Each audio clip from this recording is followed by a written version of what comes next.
মনে হচ্ছে যেন ক্যানভাসে আঁকা গাছপালা ও ঘরবাড়ি, কিন্তু সবকিছুই বরফে ঢাকা পড়েছে। স্থানীয় সময় বৃহস্পতিবার কাশ্মীরের গুলমার্গে তুষারের শুভ্রতা এভাবেই মুগ্ধতা ছড়াচ্ছিল।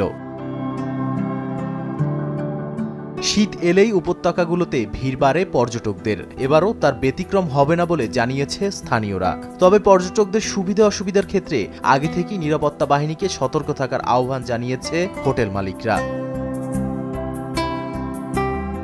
এদিকে স্থানীয় আবহাওয়া দপ্তর জানিয়েছে সপ্তাহখানেক পরে শীতের তীব্রতা বেড়ে আরও তুষারপাতের সম্ভাবনা রয়েছে। সাধারণত হিমালয় বেষ্টিত অঞ্চলগুলোতে আবহাওয়ার তারতম্য অনেকটাই চোখে পড়ে। এছাড়াও ভূমধ্যসাগরের নিম্নচাপের সৃষ্টি হলেও এর প্রভাব পড়ে এ অঞ্চলে।